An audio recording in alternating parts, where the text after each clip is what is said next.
Already live.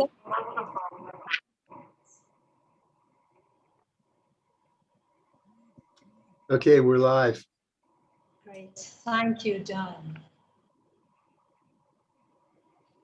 Warm welcome to everybody.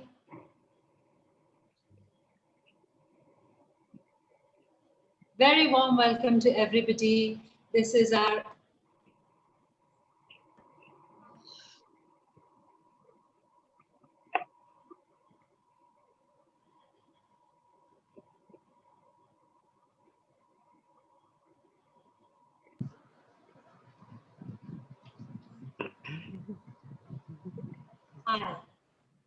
I got thrown out for a second. I'm sorry. Sorry about this confusion. Welcome everybody to this second FB Live of Poets Without Borders. I'm so happy.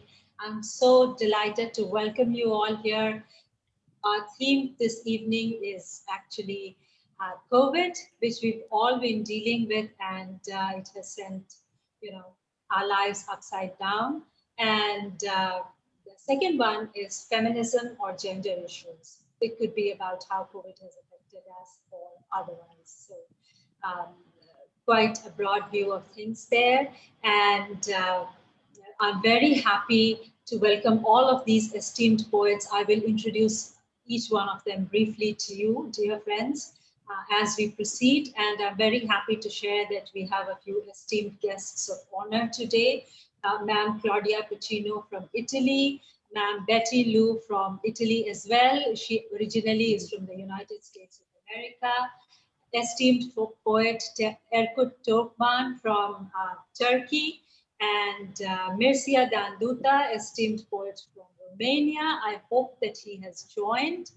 And our dear friend, another esteemed poet from Bulgaria, Ivan Prestov, was supposed to join us, but this morning, today, he told me that his mother is suddenly not very well and that he will not be able to join us. So I apologize to all of you on his behalf, and welcome to Anna Maria. She's just joining us from Poland. And warm welcome to all the guests who are watching us, who are with us, Anju Das and Maria ma'am. I'm so delighted to have you here. I think I am first going to call upon Sir Tom Phillips to start the evening with a beautiful poem of his. He's a professor in Sofia, Bulgaria. He actually comes from England, and he also learned Bulgarian. I am sorry. I'm sorry about this. Just one second.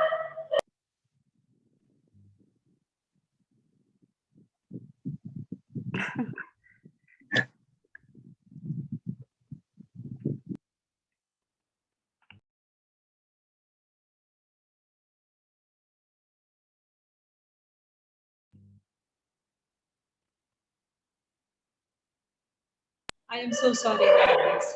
I am so sorry. I think I will, everybody knows Sir Tom Phillips here, but he has several anthologies. He also translates from original Bulgarian into English, and he teaches creative writing. He's been a journalist, and I think that I'm just going to call upon him to, treat us with his poetry, and I will be right back. Okay, thank you. Thank you, Pankhuri.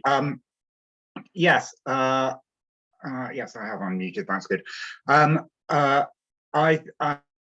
going to read a poem which I sort of found the other day, and it's in two parts. When we're sort of talking about this COVID theme, I thought it was quite interesting in that the first part of the poem was written in 2017, and the second part was written last year.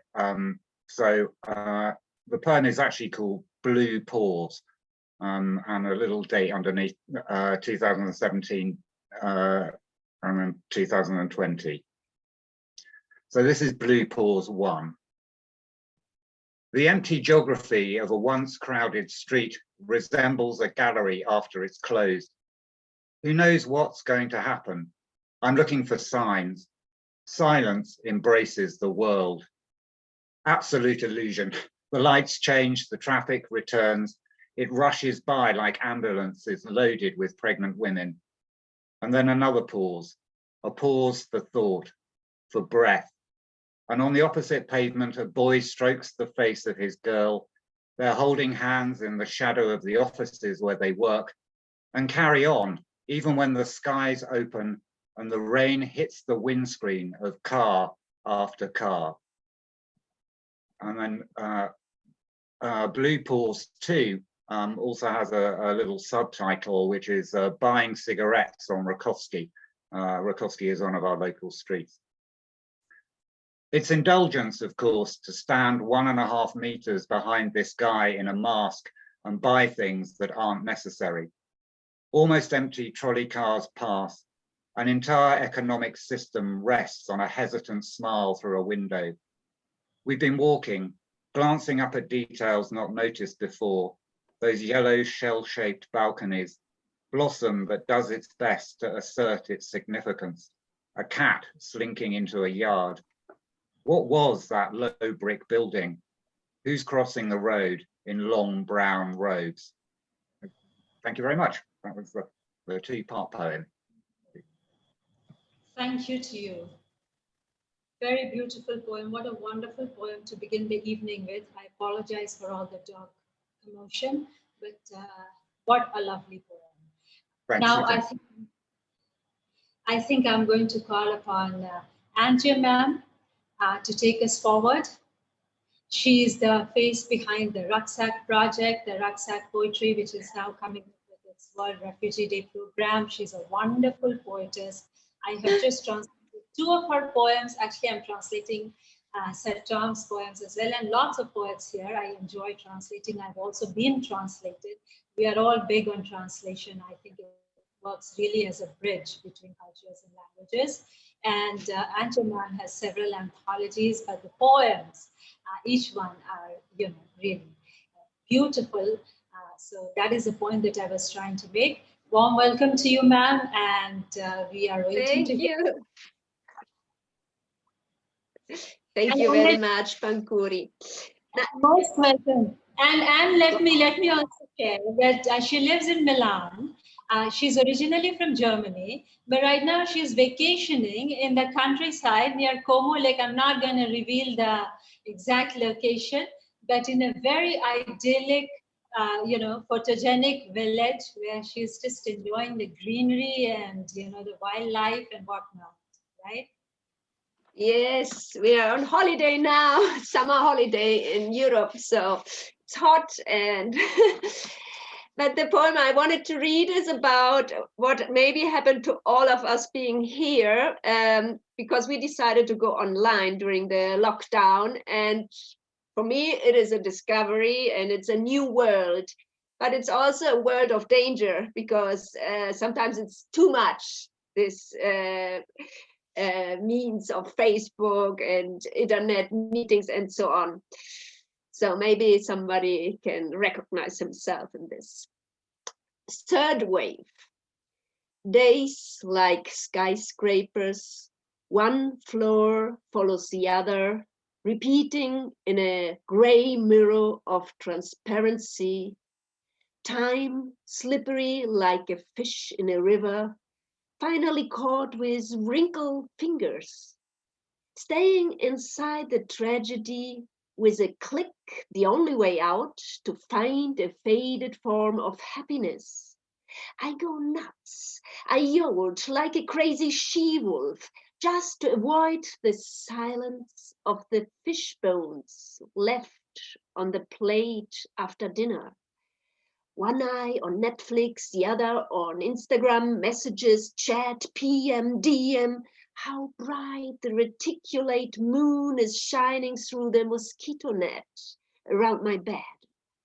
Meanwhile, my fingernails grow confidently in silence, like the dreaming bird who hatches the egg of experience. Thank you.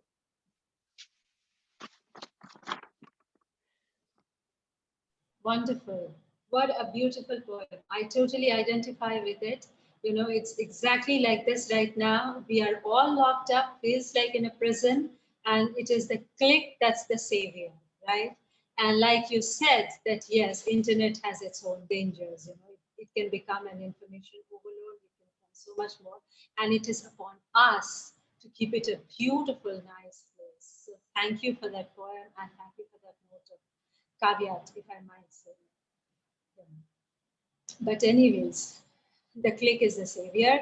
So I hope you're enjoying, friends. And now from Italy, we are going to go straight to Turkey. And we are going to call upon a very esteemed poet, Erkman, to join us. He's he's a member of the PEN International. He is, let me just take out his entire bio here because I do have it, and he's a very well-known figure in Turkey, associated with the PEN Turkey and several anthologies. So he's been associated with several festivals. He's a poet, he's a writer, he's a critic, he's an editor and a publisher. He's also the founder of the Open Poetry Movement. He was on the editorial board of the Poetry Review. Jazz Cat, forgive me, I can't pronounce the Turkish name of it.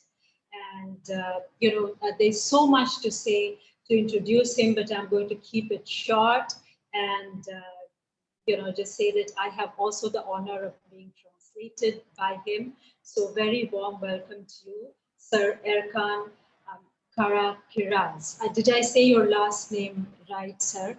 All right, then. My name's Erkan Karakiraz. It's very harsh for you to pronounce it, I think. I will read only the English version of the poem or the both, Turkish and English. You can read both. Both, okay. So I would like to read firstly the Turkish version. Is it okay with you? Yes, please. Yeah? All right.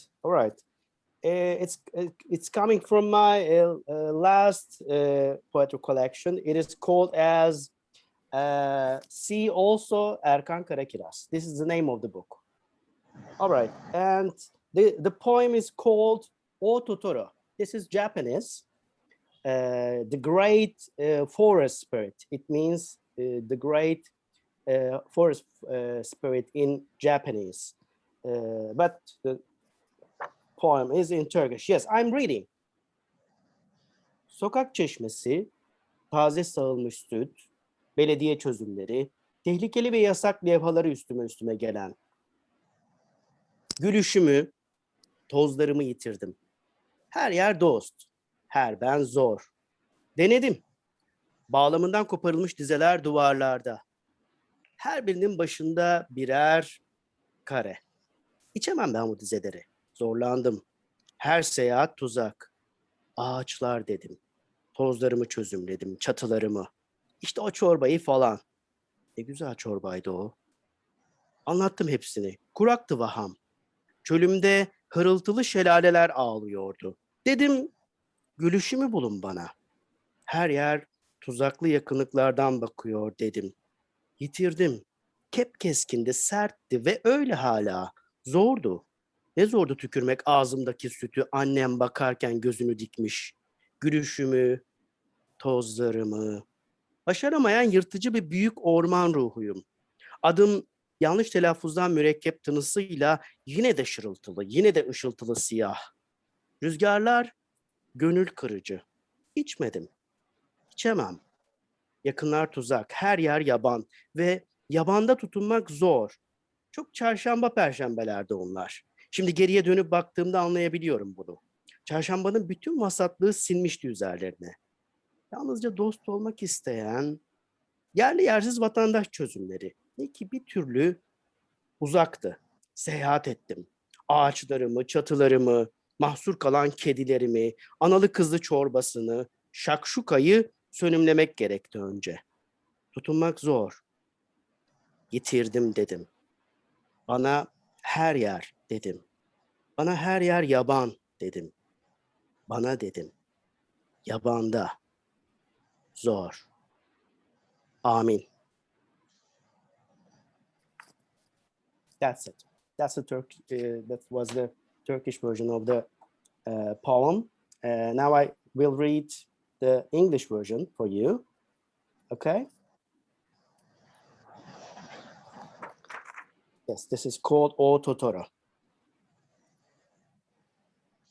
Street fountain, freshly milked milk, municipal solutions.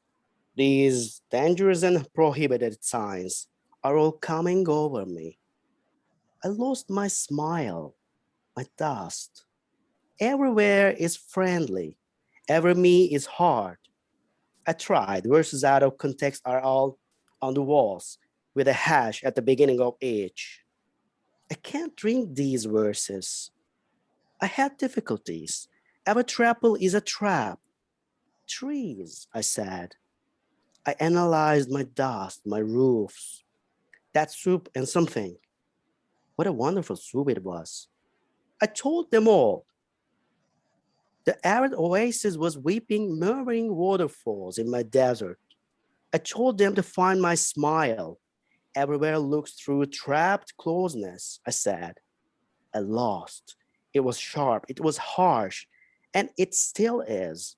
It was hard, how hard it was to spit the milk in my mouth while my mother was staring at me. My smile, my dust.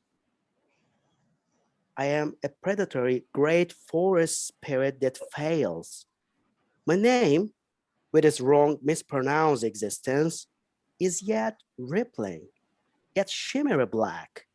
Winds are heartbreaking. I didn't drink. I can't drink. Closeness is a trap. Everywhere is wilderness. And it's hard to cling in the wild. They were very Wednesday-esque Thursdays. Looking back now, I can understand that all the mediocrity of Wednesday had taken over them. The one who only wants to be friends, gratuitous solutions from the seasons, but somehow it was far away. I traveled. First, it was necessary to amortize my trees, my roofs, my trapped cats, the mother and daughter soup, the shakshuka. It's hard to hold on. I lost, I said.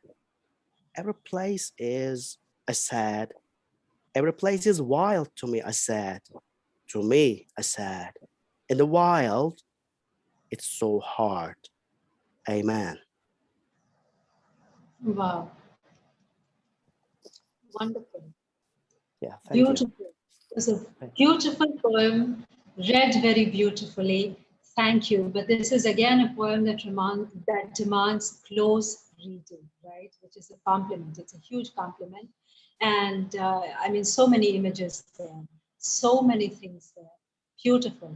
You almost took us to the wilderness as well in Turkey, to your childhood as well to an extent, and to this feeling of being trapped and this fear of the wilderness. So amazing. Yeah. Thank you so much. And I hope that you will also treat us to the written version of the poem. So well, with that, thank you so much, Erkan. And with that, I think that I am going to invite somebody from Wales. Dominic Williams, a great poet who also, writes about Sweden and the Swedish wilderness, and also writes about these exotic Celtic bars. And he has his own show. He has his several anthologies. So much to be said about him, but keeping it very short, I think I'll just call upon him to treat us with his poem. Thank you very much, Pankhuri. When I was looking at the themes for today's show, feminism and coronavirus, I struggled because I'm not a particularly political writer or an activist writer, and I haven't written a lot during the pandemic. Gender issues are very, very complicated in the 21st century. We're certainly not in a binary world anymore. And I think the best that we can do is show compassion and respect to everyone. So in the sense of being an ally, I'm going to read something today from this volume. This is a very new collection from my good friend Rufus Mufasa. So the poetry that's collected in this book is described. Her work honors ancestry, motherhood, the inner child, and the people we meet on our path to peace. So I'm going to read you one of Rufus's poems today. She's a great friend. I'd like to support her. It's a very new collection, and I hope I can do her work justice.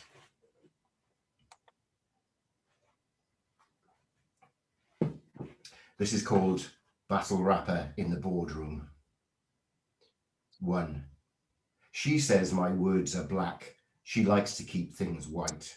She has shh in her backstory, so she thinks this makes her right. She has a blacklist, sword on standby, fetch the cheese board for her inner toad that keeps the kingdom. Don't defy Dylan's Duchess.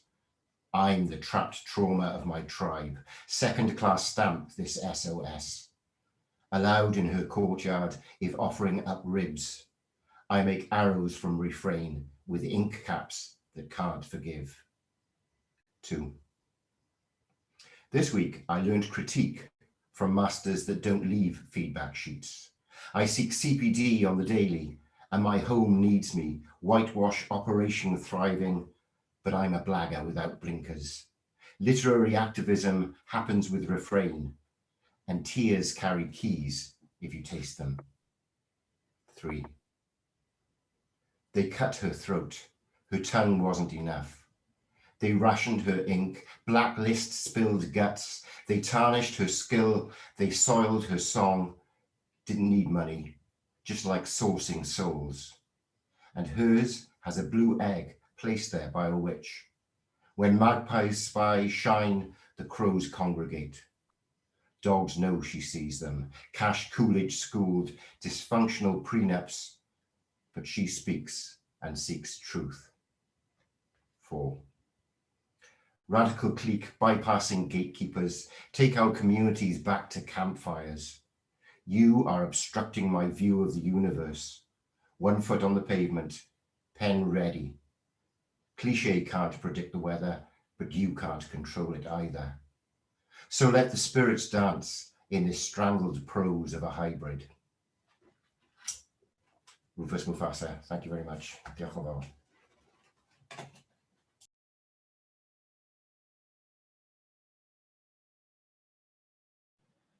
Wonderful. That's a very feminist poem, tough one to comment on. And, I'm just going to say, first of all, is this an Iranian poet? Is this a poetess from Iran? No, Rufus is a Welsh poet, actually. But her name, Mufasa, she was given by a more international community. Wow, because I thought that she had some ancestry in Iran or Iraq or something like that. But it's a very feminist poet, of having those shut things inside the closets and cabinets, and the dichotomy between black and white, and all talk about tarnished skin. So I'm not going to really comment on it, except that it's a very powerful one. I think that just suffices, and I hope that you will help us read it as well. Right? It's really worth it. So thank you, Dominic Williams. And I think that with that, I am going to go to Philippines and call upon Eden to treat us with her poem. She's a very sort of well-known figure in the I should say the world literary stage. She organizes many events, competitions, and she works very closely. Also in the troubled zones, I wrote a poem for her on the war-torn parts of Yemen, especially how it affected children. And she's working with very many princes as well and kings there. Collaborating on the theme of peace, not just for poetry, but for actual things. and she's very active on Facebook, also encouraging lots of poets on lots of platforms, and obviously a prolific poetess herself, a very talented poetess herself, I should say. So warm welcome to you. We are waiting to hear from you. Thank you. You're joining us from Philippines. So happy to have you with us. Unmute yourself, please.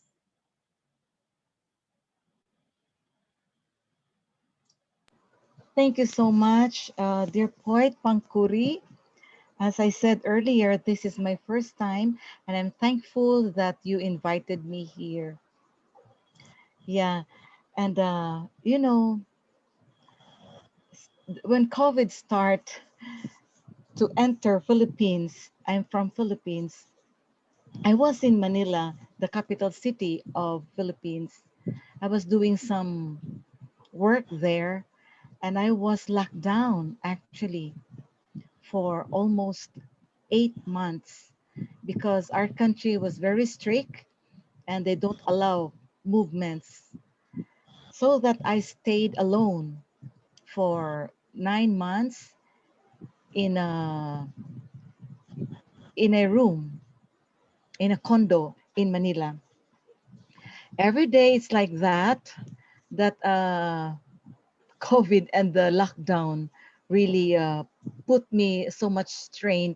I mean, I was strained in my mind, but it seemed I don't look stressed.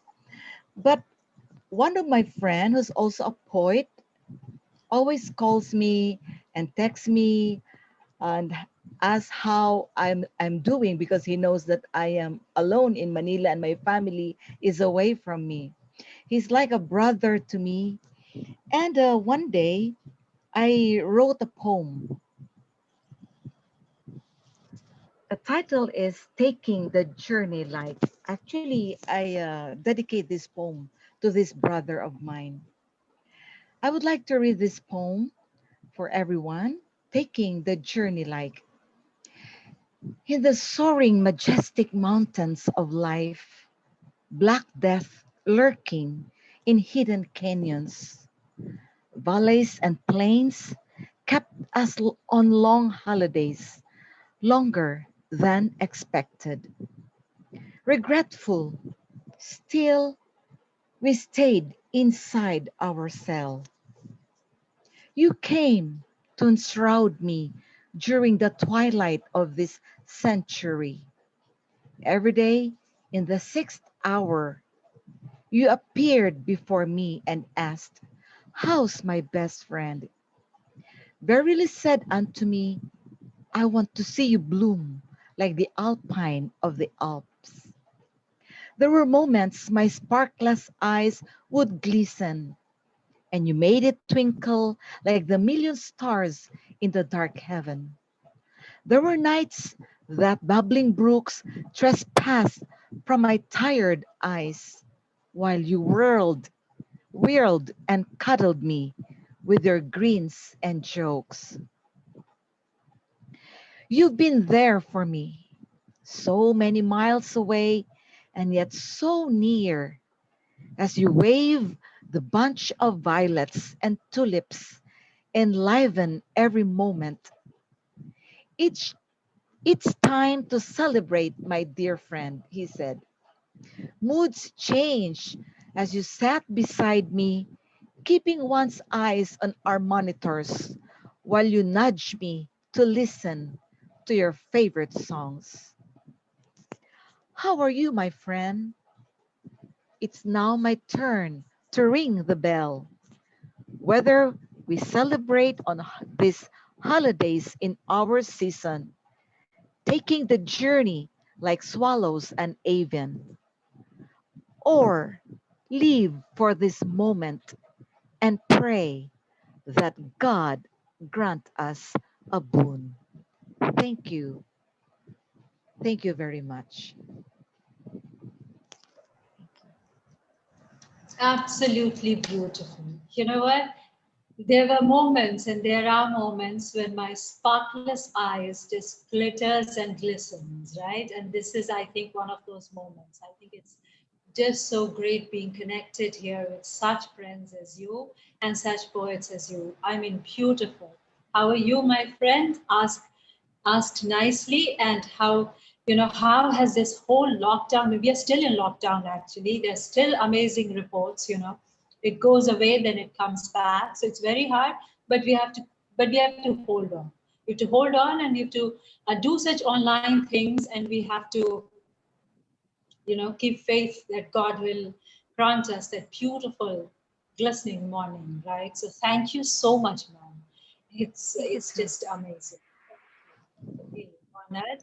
And um, yes, I am going to ask Don. I have a message from our poet in Canada, David Lee Sirois, if he can screen share and read his poem.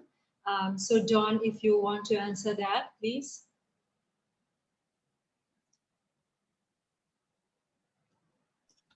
Yeah, go ahead. Should be able to do it, David. Thanks a million.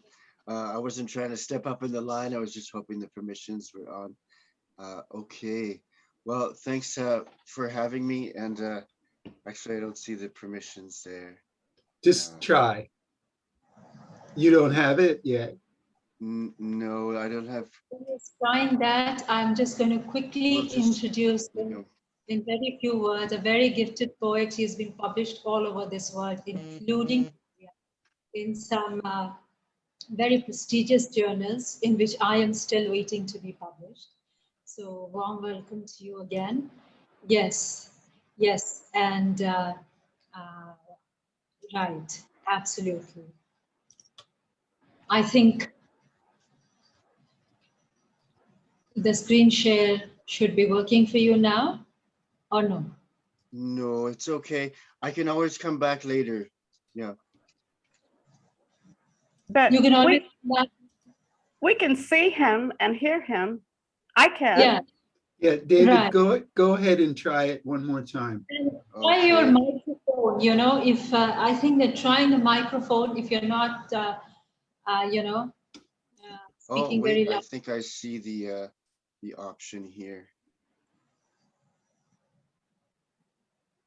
Now, are you seeing? We see a picture of you only. Oh, okay. I'm just going to read my poem. I don't want to hold up things any longer.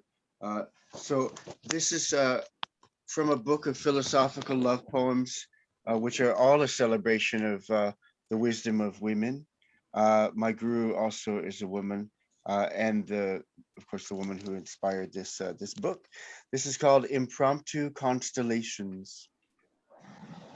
Beloved bleu, seeker, mirror, sister, river, Madhava here, your open secret admirer, fellow monk-like lover of all, your humbled student and sometime teacher, your waking and dreaming dance partner across the St. John River, wordless Wollastok, which stretches an imagined border between Canada and the States with her fresh, ancient ink.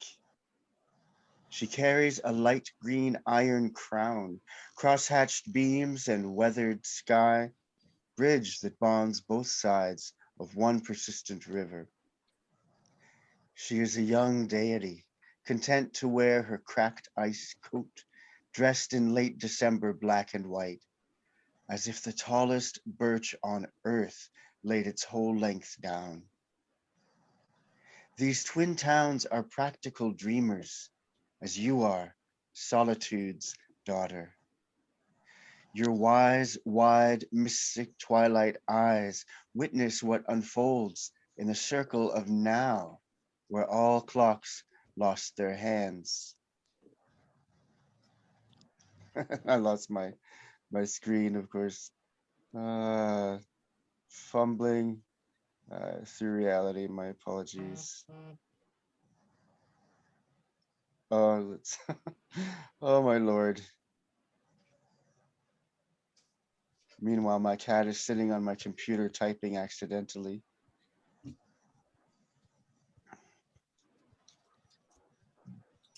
Okay. And here we are again. My apologies.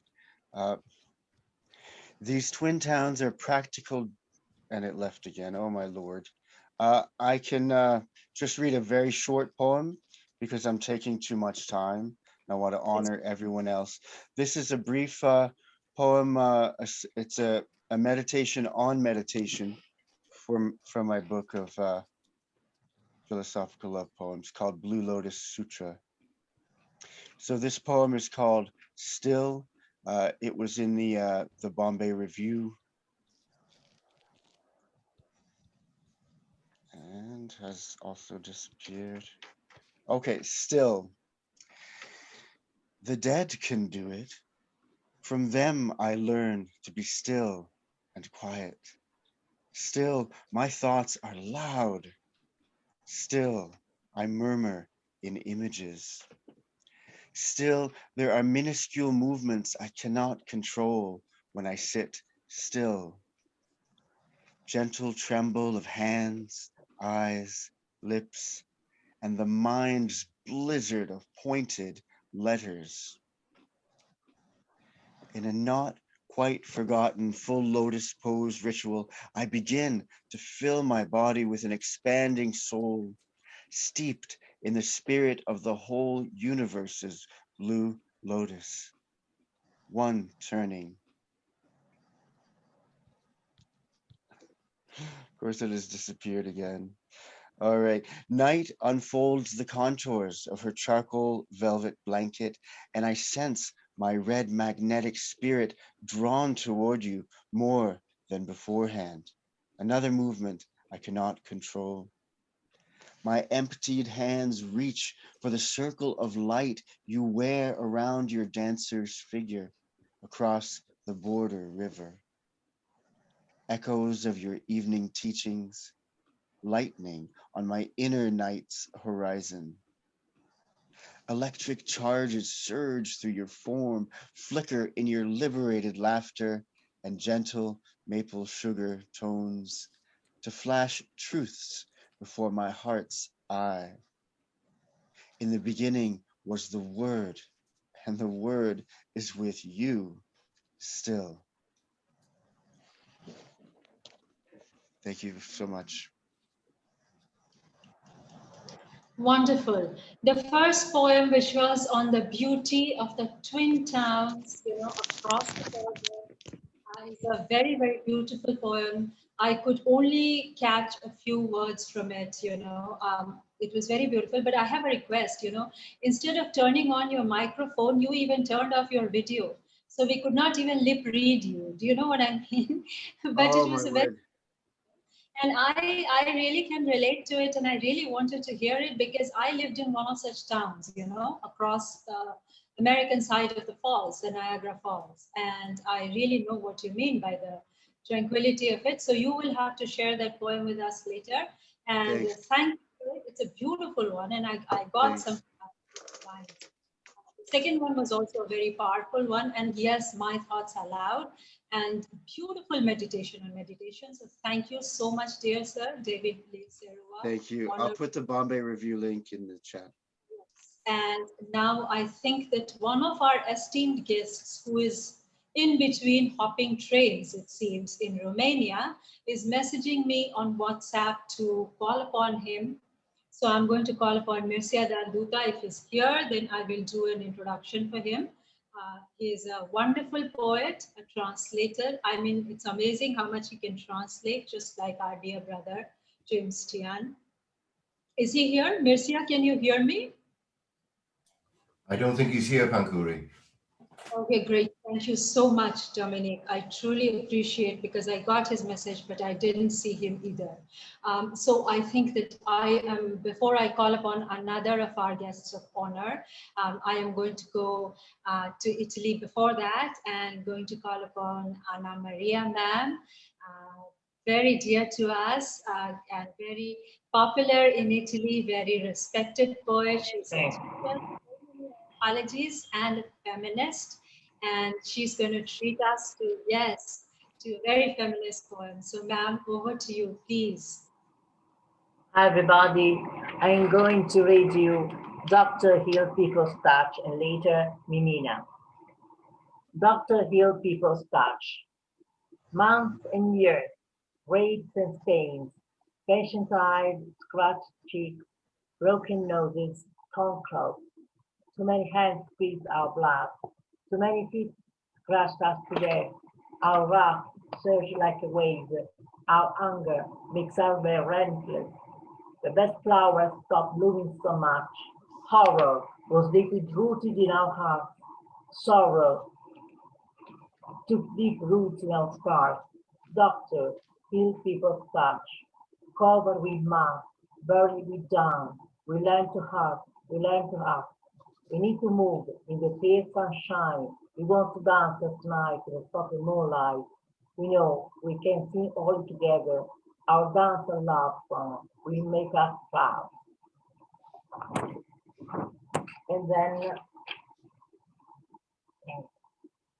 thanks. Now,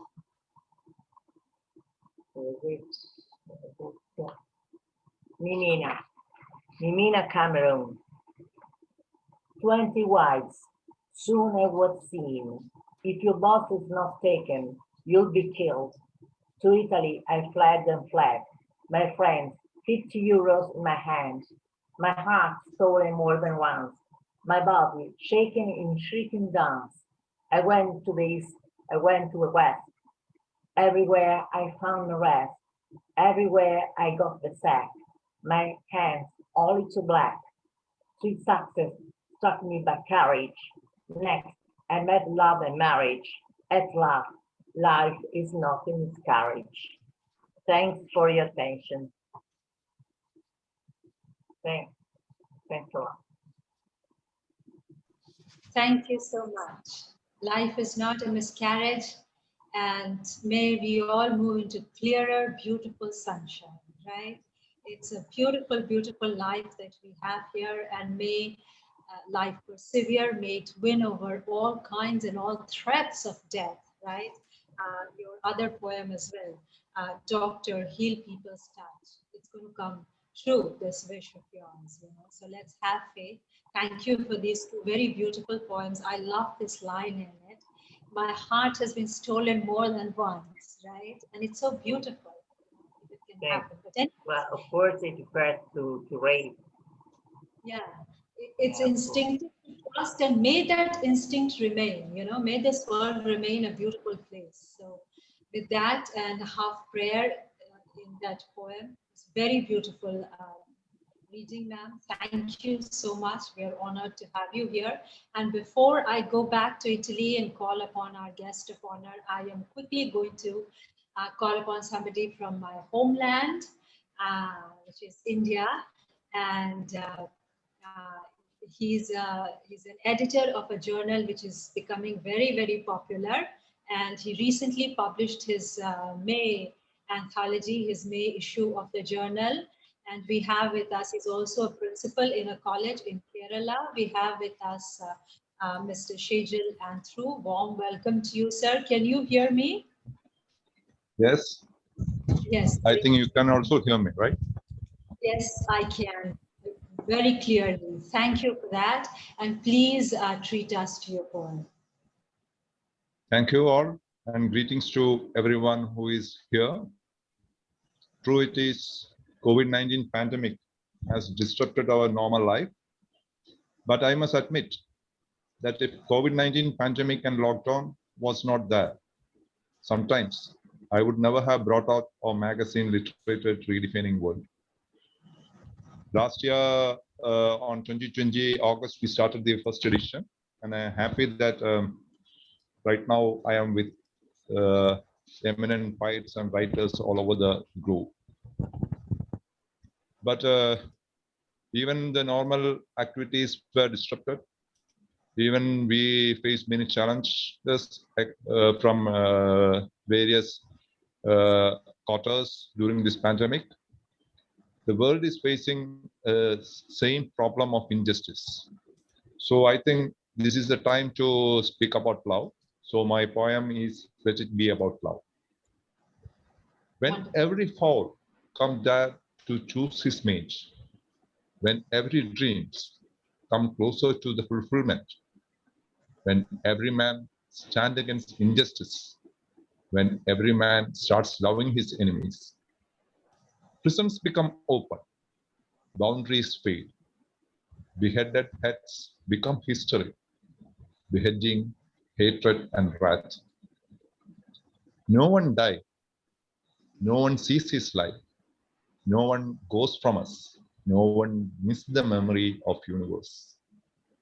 If you are in love, love in anything, anyone. In the universe, your footsteps are recorded. Like your heartbeats, like your brain beats, each and every words of you will never fade. It will emerge for the future to hear.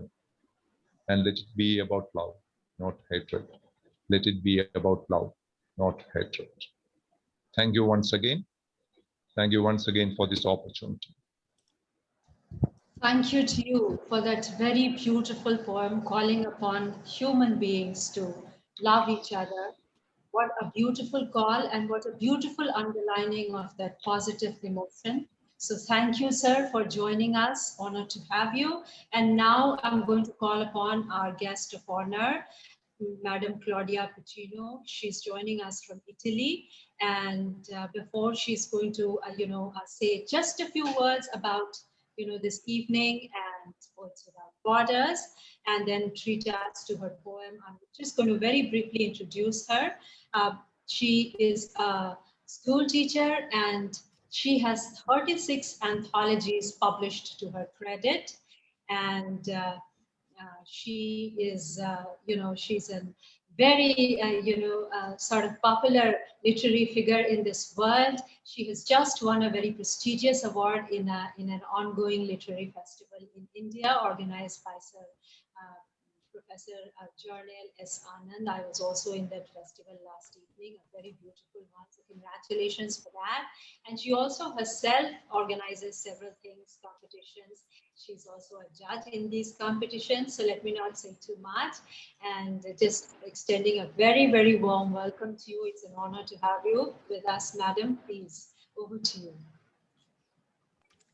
Hello, Pankhuri. Thank you for the invitation. I want to say hello and to congratulate with all the eminent poets who spoke before me, and to say hello to Anna Maria and Antje in particular.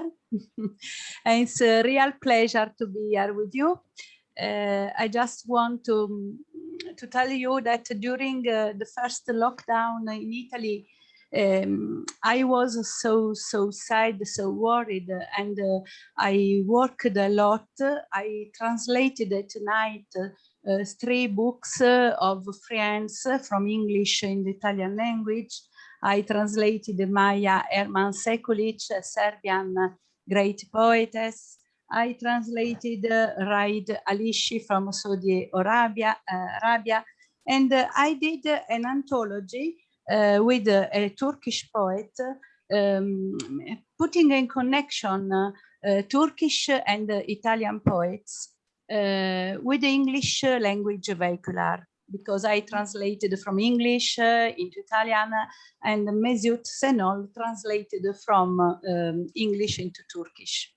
So I think that we have to celebrate poetry, to celebrate life, especially in the hard time like was and is yet this pandemic period. I just want to read you one short poem about an activist, a Moroccan activist, Nawal Soufi, who first lived in Sicily and helped the migrants who arrived in Lampedusa harbor. And after that, she was in Moria camp in Lesbo Island. And also she helped the people in the Bosniak corridor, humanitarian corridor. So this poem is for Nawal Soufi, a thin, small girl, but who has a great strength like a giant. Nawal, the queen of the pure. They call her the angel of illegal migrants. She supervises on the landfall of adults and children. She warns the Coast Guard before the storm is raging. She tells migrants to watch their backs from those looking for laborers, pretending to be saints.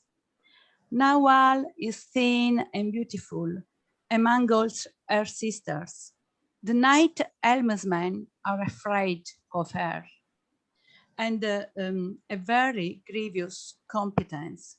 She feeds and rigs out the brothers of the sea, urging them not to stumble in evil. Nawal is teeny and she has the witty expression, a project in her mind and no fear in her heart. Nawal is the queen of the pure. She protects them all by deceit and malice. So I want to say thank you again, and I hope we can meet on streaming or maybe, who wonder, also in some festivals. I wish we can connect each other as soon as possible. Thank you. Thank you so much, ma'am. May we be connected even online and in real life. We all want that all the time. So thank you. Thank you so much. It was an honor. And thank you for that lovely poem. And also thank you for sharing about all that you've been doing in this very difficult time of lockdown. And I can imagine with such a busy schedule and 36 books of poems each time, I mean, it's an unforgettable thing. But thank you for sharing the details of all of your translation project, and thank you for that lovely, very touching poetry. Thank you so much, ma'am. And that too dedicated and written for somebody else. I'm sorry, but I have to leave, and I wish you a happy ending. Bye-bye. Thank you so much. Thank you for joining. Thank you so much. Yeah. And now moving the program, the evening forward, I am going to call upon somebody from Poland, my very dear friend, Anna Maria, just had her vaccine 2 days ago. And I almost journeyed with her from her beautiful home to the town nearby where she was going to get vaccinated. This is just to say that, you know, besides being a lovely poetess, she also takes us on these wonderful trips in the green, green countryside of Poland, right?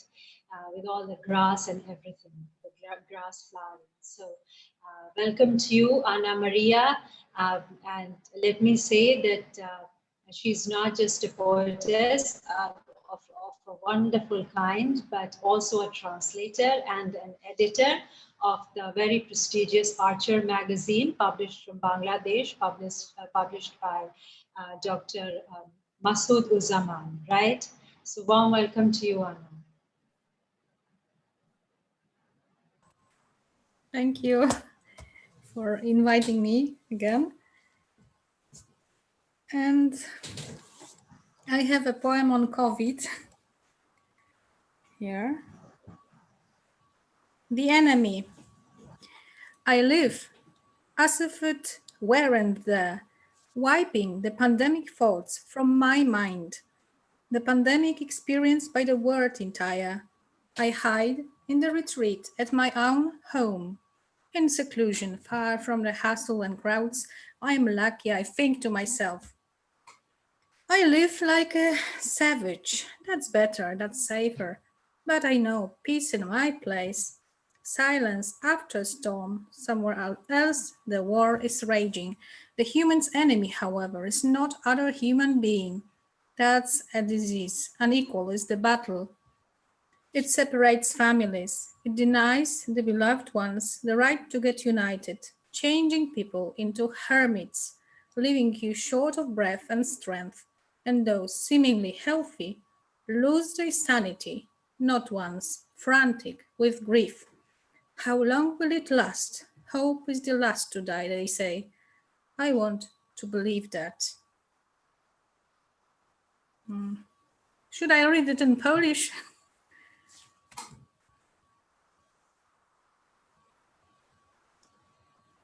Please, please do. Yes. Przeciwnik. Żyję, jakby jej nie było. Wypieram myśli o pandemii. W której doświadcza cały świat. Chowam się w zaciszu własnego domu, na uboczu, z dala od zgiełku i tłumów. Mam szczęście, myślę sobie. Żyję jak dzikus, tak lepiej, tak bezpieczniej, ale wiem. U mnie spokój, u mnie cisza po burzy. Gdzieś indziej szaleje wojna, lecz przeciwnik człowieka to nie drugi człowiek. To choroba, walka nierówna. Rozdziela rodziny, ukochanym odmawia prawa do spotkania. Zamienia ludzi w pustelników, odbiera oddech, siły, a pozornie zdrowi nieraz odchodzą od zmysłów. Szaleją z rozpaczy. Jak długo jeszcze? Nadzieja umiera ostatnia, mówią. Chcę w to wierzyć. And I have also another poem about women, maybe about myself. Can I read another poem too? Go ahead if it is not a very long and just the English one, because we enjoyed the version of this one. I just saw that I have another one short on women, maybe about me, myself. The unteachable. Lesson after lesson life brings to the rebellious woman, but she doesn't learn from her own mistakes. She draws no conclusions, still naive like a child. Incurably in love, she wants to believe, hoping for friendships. She keeps dreaming, building castles in the air. That's how her. Thank you. Wonderful. Rebellious woman still believing in love, trusting people, and friendship. Yeah, so beautiful. Lovely. That was lovely, and your COVID poem was also very nice. So thank you for those two very beautiful, powerful poems. Anna Maria, thank you so much. And now let me call upon somebody from India. Ma'am Poonam Chawla Sood is here. She's joining us from Faizabad, and a wonderful bilingual poetess and a writer. So warm welcome to you, ma'am.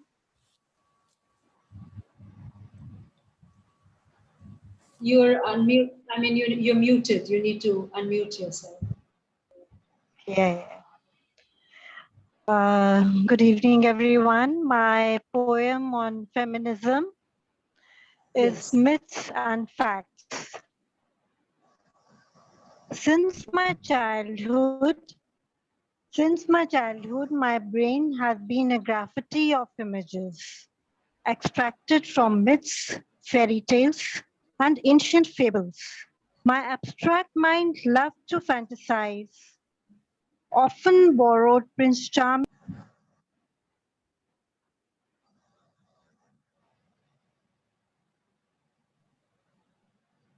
What happened? Oh, you got, yeah. For prominent Indian mythological figures, and made Cinderella wear a traditional sari to the prince's extravagant party. What enchanted me the most was Radha's dance to flautist Krishna's musical chords. I wished my marital life to be as blissful as the Rasa Leela, where I would wear Snow White's gown to perform ballet on the flute placed on the lips of my spouse. As the sun goes down, and the music starts to fade away, I would curl up in the hollow comfort of the soothing flute, and there I shall stay.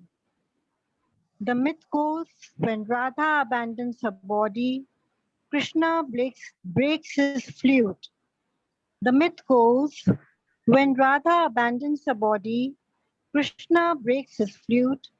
The fact is, most women abandon their passion to sustain the harmony of their relationship.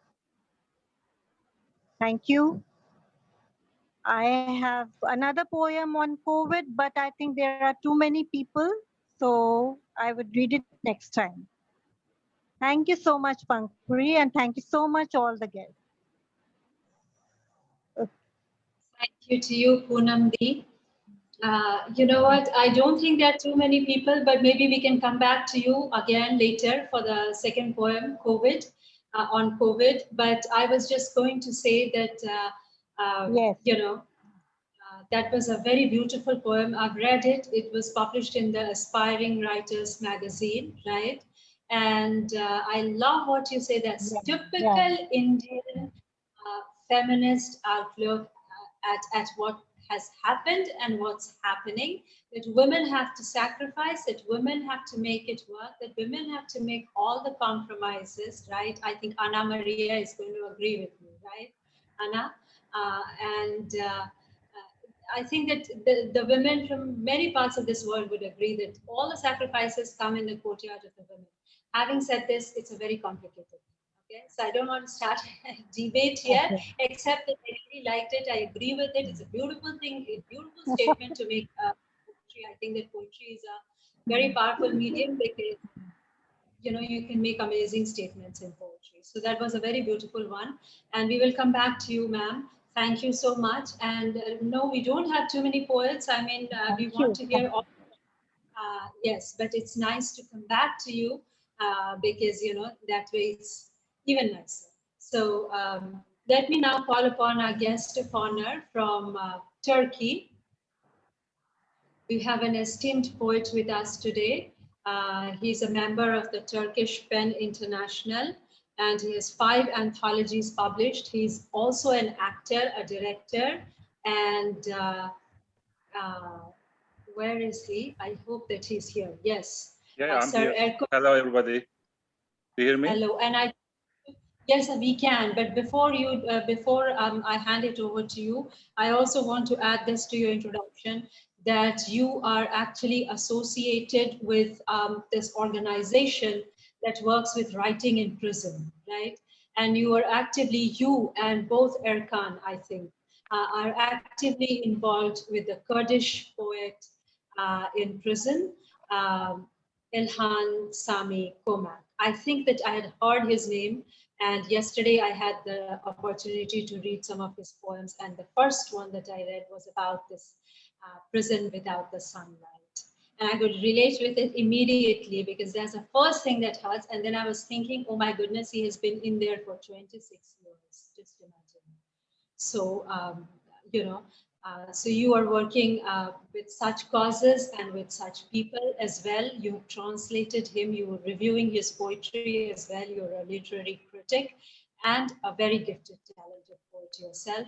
So over to you, sir. Please say something about us, about Poets Without Borders, about Turkey, about writing in prison, and your poem. Well, İlhan Sami Çomak has been in prison more than 27 years, and as I previously represented his new book published, one of the well-known big publishing house, Karınca Yuvasını Dağıtmamak, it's called in Turkish. Now, of course, this book bring his voice more actively to public, to be recognize his unjustified case. This is really a sad situation for Turkey. Someone in prison without, any certain evidence of the.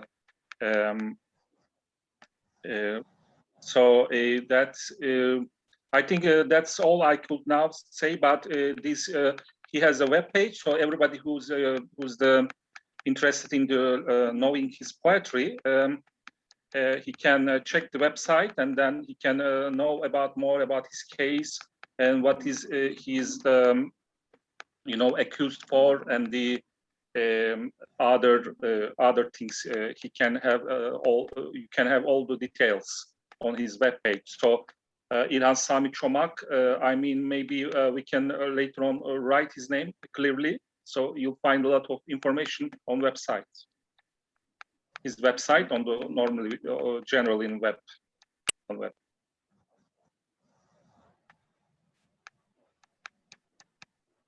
Is that okay? Yes. Okay, so you. I will also share the information in our, in our group later. I'll put it there. Please do so. Okay.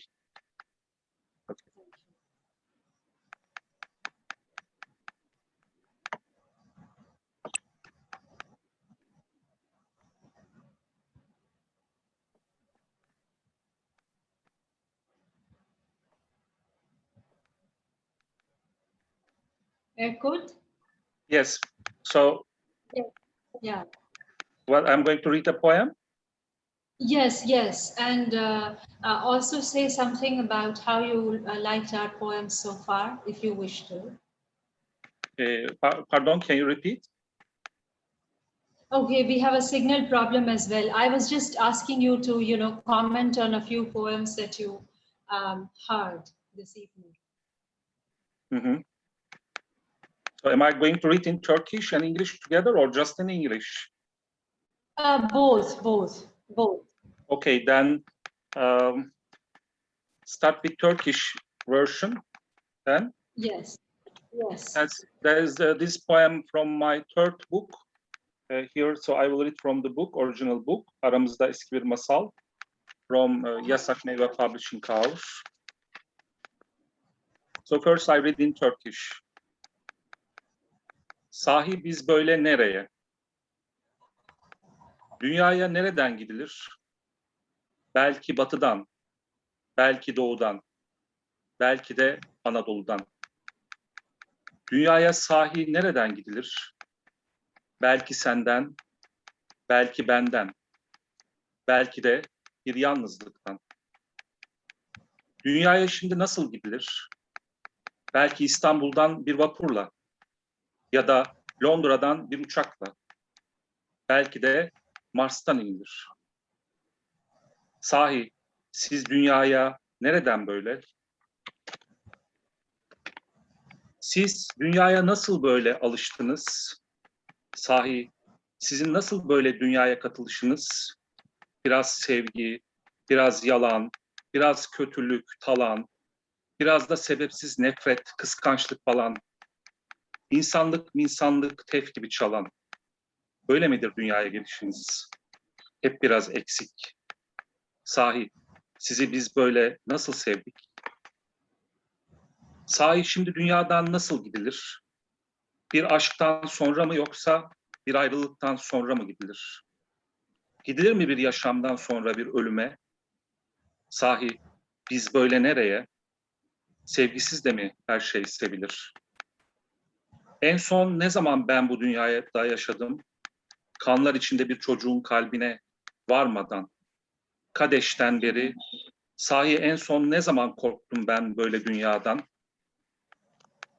Dünya nereye gider? Ben nereye giderim?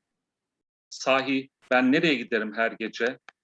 Bir pavyona, bir fahişenin yanına mı? Ya ben nereye giderim her sabah? Bir katilin kar payı için çalışmaya mı? Dünya nereye gider böyle her gün bizimle? Ben kendimden, sen kendinden giderken belki de özgürlüğe, sonsuz bir evrene.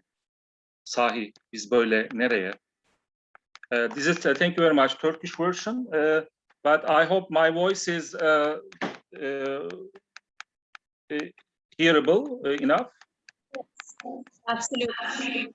Then I can read an English version. Yes, Pankhuri. please. Yes, please. Truly, where we are headed. How does one arrive on Earth?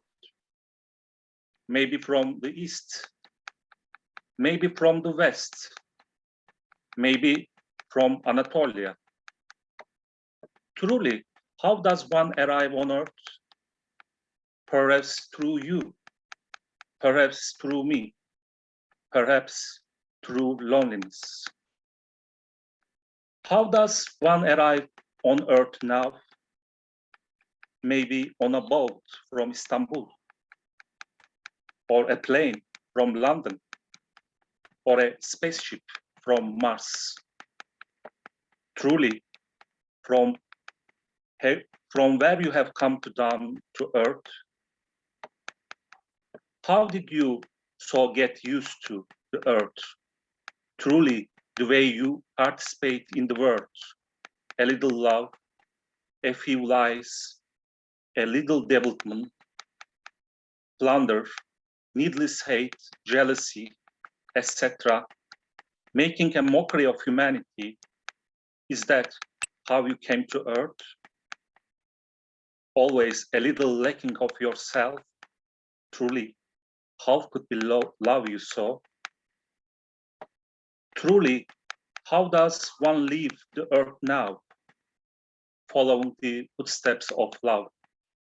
Or after a break it up, does a single death follow a single life?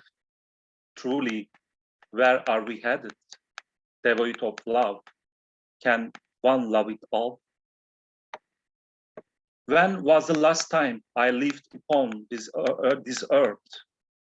Blood-soaked, thus far reached the heart of a child, ever since Kadesh. Truly, when was the last time I was frightened thus of the earth? Where is the earth headed?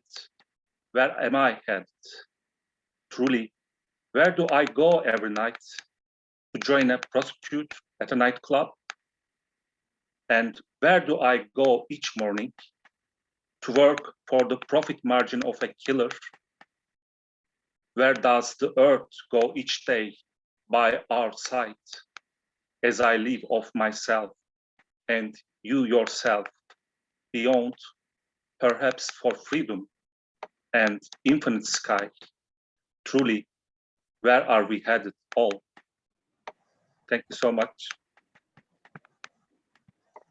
Amazingly beautiful poem, a poem with deep metaphysical questions, right? Amazing. Where do we come from? Do we come from a plane suddenly arriving in London or in New York? Those are very loaded lines. Where are we headed? Where is the earth headed? When was the last time when we were so frightened? Amazing, just amazing. Sorry about repeating it like that, but it's kind of like, you know, when you hear something so powerful, it just kind of feels overwhelming. So thank you so much, sir. You got muted. Thank you so much. I am honored to be part of the event as a honored guest, and so I was so pleasure to hear all the poems until now. So I'm looking forward to hear the other poems too. Thank you so much. Thank you. Yes, that is so nice of you to say that you're going to wait for the other poems, and I'm going to read mine as well. You know, I would love your comment. But thank you, and I would like to add that this is the first time when we've had guests from Turkey, and I am truly honored. So thank you again very much. Special thanks to you, Sir Erkut, and to Erkan. Thank you so much. And now, moving forward, I think I am going to call upon somebody from Greece, a very dear friend, an eminent poetess, an editor, a translator. She is just so many things and so gifted. Warm welcome to you, ma'am, Xanthi Hondrou-Hill. I hope that, you know, you are doing good. Everything around you is good, nice in Greece now. And, you know, treat us to your poem. Are you going to read on COVID or on feminism or both? I will read. Good evening to everyone, and welcome to our friends from Turkey. And I think I'm friends with all of you tonight somehow. So you all know that my family, two of my family members were sick with coronavirus. One is still struggling, so I have taken a little turn to the dark side. And I have read up a little bit about Kafka. Maybe you know, some of you know Franz Kafka. I think Antje, you definitely should know Franz Kafka. Dominic is laughing. Yeah, so I've taken a page out of his book, and I transformed his metamorphosis basically into today's crisis. So the title is Metamorphosis, and today I'm going to read first the Greek so that you can have a little bit of the sound, and then I'm going to read the English. Metamorphosis. Όταν ακόμη τα νούμερα είναι απλά νούμερα, δεν υπάρχει φόβος. Υπάρχει απλά μια υποψία, μια προστασία υποτυπώδη ίσως. Όταν όμως τα νούμερα αρχίζουν να παίρνουν μορφή, σάρκα και οστά, γίνονται πρόσωπα αγαπημένα, γίνονται παππούδες, γονείς, αδέρφια ή ακόμη παιδιά, τότε κάθε νούμερο από μόνο του αρχίζει να γίνεται γίγαντας. Στην αρχή υπάρχει μια ελπίδα φωτός, ότι θα νικήσει η ζωή, η υγεία, το νοσοποιητικό. Στο τέλος όμως, οι αόρατοι γίγαντες έχουν πάντα το πάνω χέρι,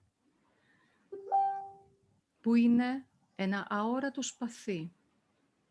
Έρχεται και κόβει με αδιαφορία το νήμα της ζωής, δίχως προειδοποίηση.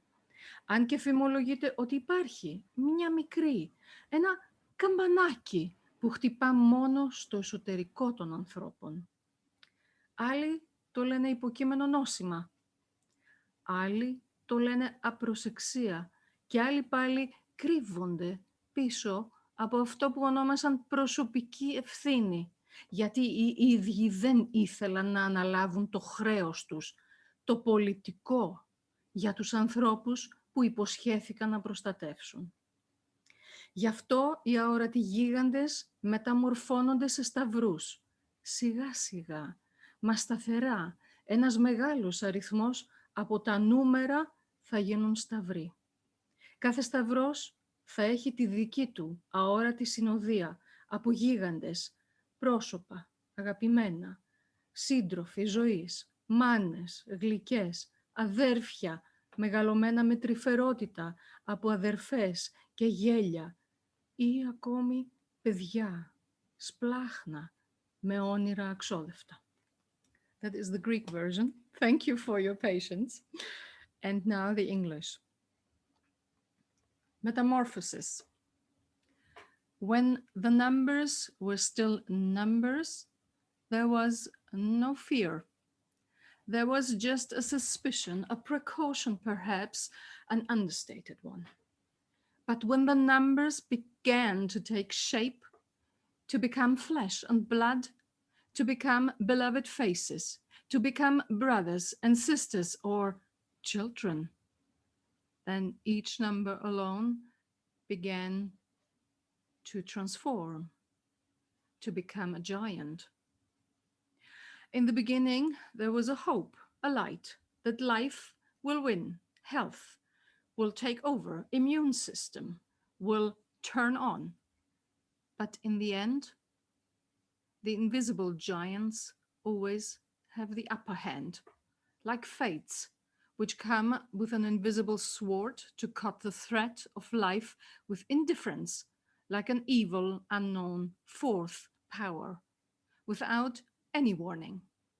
It's rumored that there is a little warning, a bell that rings only on the interior of people.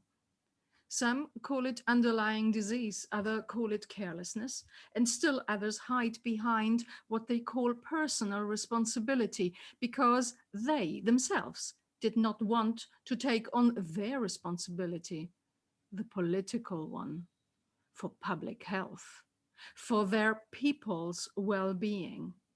That is why the giants are transformed into crosses, into fires, slowly, slowly, but steadily, a large number of numbers will become crosses and fires and tears and cries. Each cross, each fire will have its own invisible entourage on faces, beloved, life companions, sweet mothers, brothers, raised with tenderness by sisters and laughter, or even children with unspent dreams worth living. Thank you.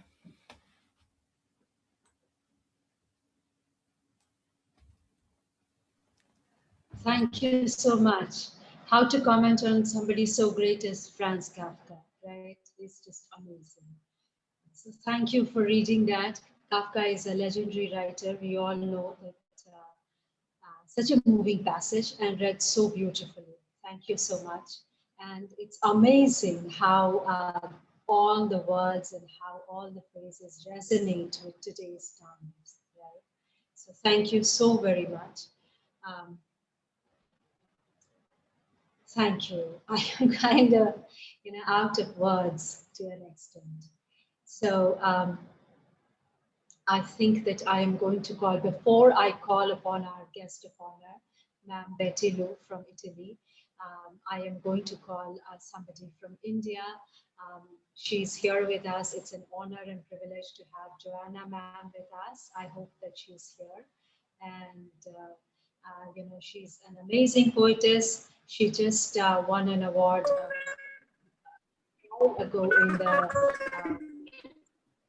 what is that? That's a beautiful child, or is it just a signal? Anyways, we have strange echoes. So, Ma'am Johanna, I was just celebrating that moment. I think it's the signal, it's my mic. I'm not using one, but still. She won an award.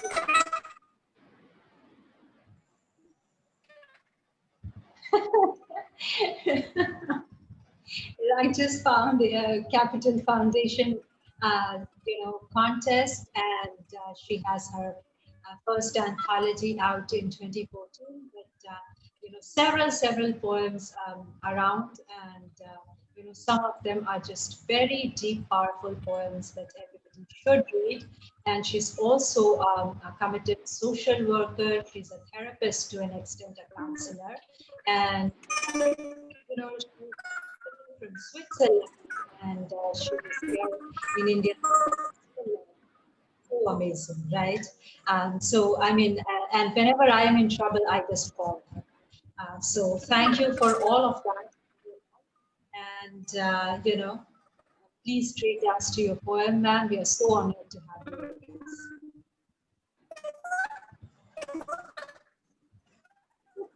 That's your audio, is it? Johanna has to switch off her microphone for a second and switch it back on. It happens to me as well. And this should solve the problem.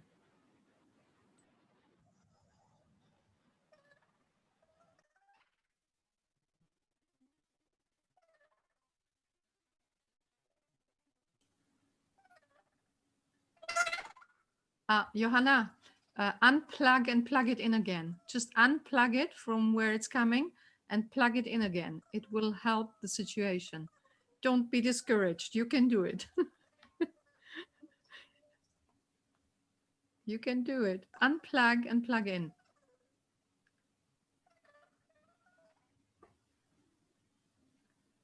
And no.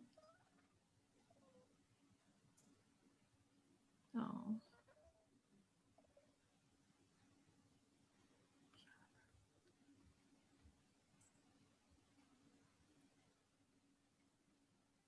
Nein? Funktioniert's nicht?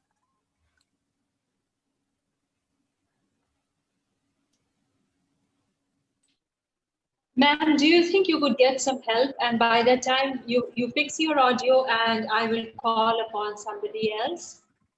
Do you think that is a good idea? Because your audio...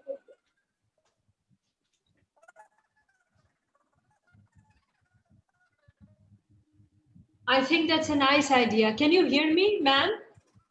Can you hear me? Okay, great. So can you get some help to fix it? And I will call on somebody else and then we can come back to you. Is that a good idea?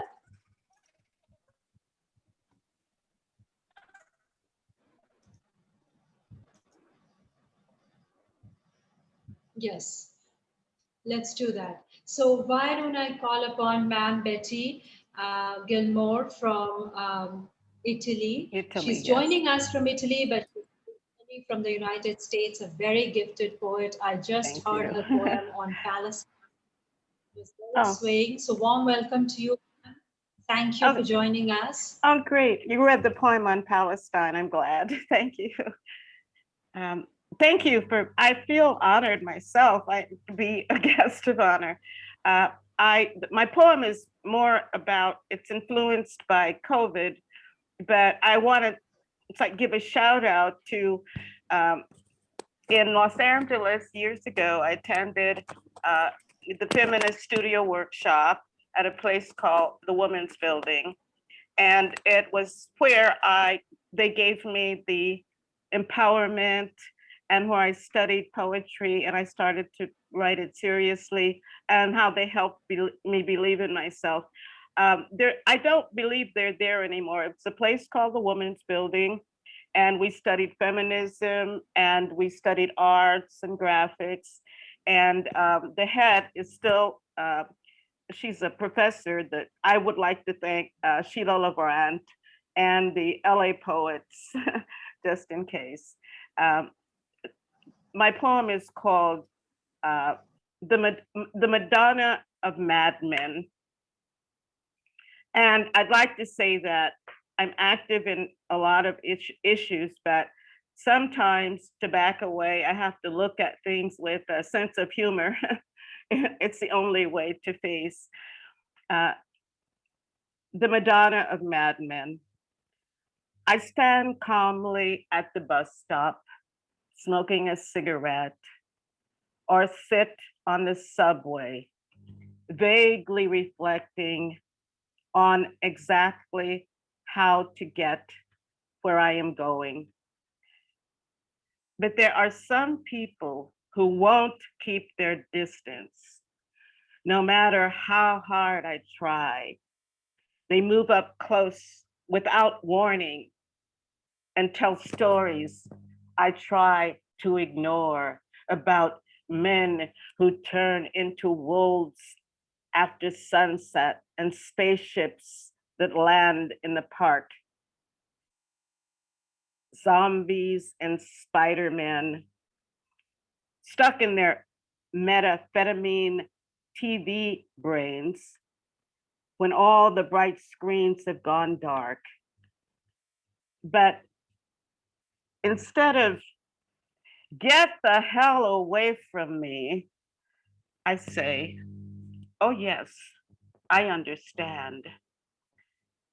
And after they finally drifted away, I wonder if I'm the Madonna of madmen who will not let me be, or if there are far too many of them and far too few of me.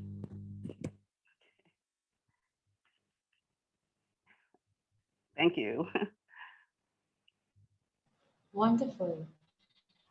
That's a very bold and brave poem about the cycle of storytelling. I kind of got trapped in this thing, and maybe one day I'm going to tell you a little bit more personally, angering you maybe a little bit more and making you more of a Madonna again.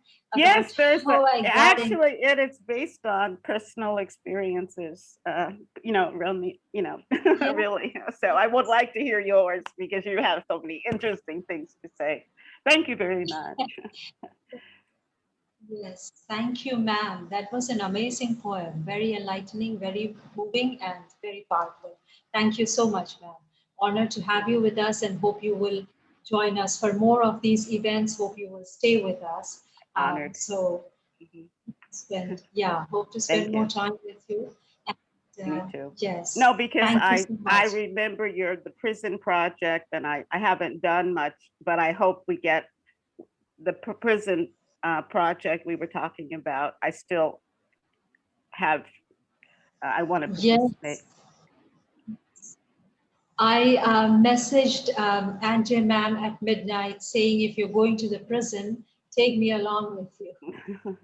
So I think she would be quite mad. But no, yes, I'm very much interested in that myself. Interested in the sense that I think that it really needs to be done, because there are, I think that there are innocent people framed and put inside. I would say, like myself as well. Anyways, but that's a big story. That's a different story. But even little stories, you know, about the so-called gods of small things and so on and so forth. So this is very big. So I hope that Johanna ma'am's audio has been fixed. Is she back yet? No? Or is she here? Johanna ma'am, if you can hear me, then give a shout out.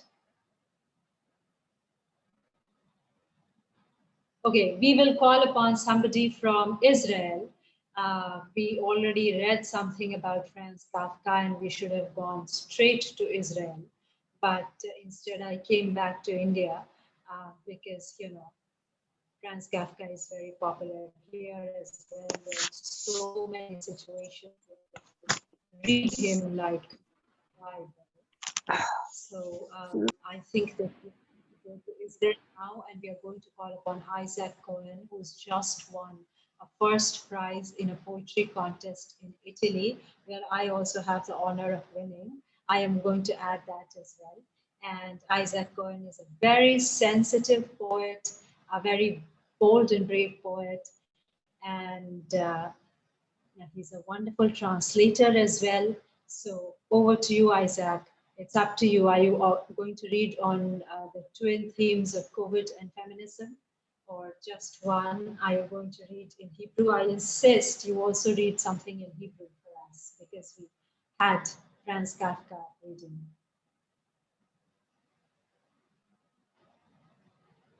Unmute yourself, please.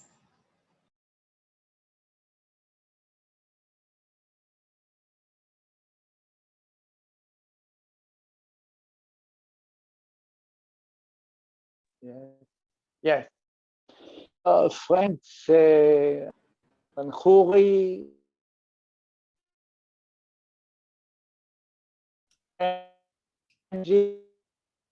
Isaac, let me interrupt. I think you would do better if you turn off your video. I think your video is interfering with the bandwidth to your computer.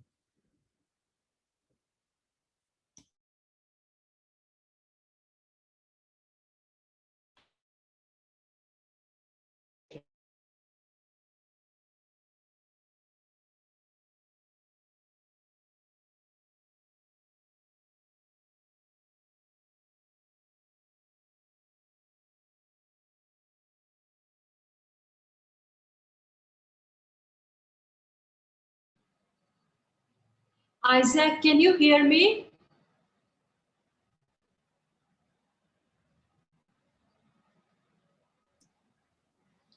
I think he's muted. You're muted. Yeah. Please unmute yourself. And I've stopped his. I'm trying to stop his video because I think it's interfering with this. He doesn't have enough bandwidth to run that. Yeah. Perfect. No. Well, Yeah, we can hear you, Isaac. Go ahead. Isaac, we can hear you. Yeah.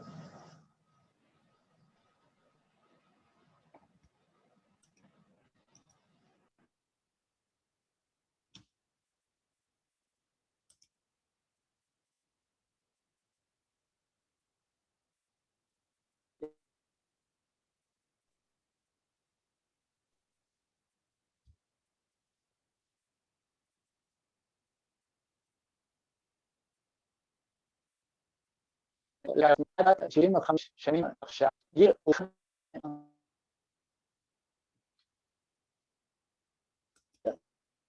בבית. אנו נשלם את אחד עם התעשייה. תשובי אחרי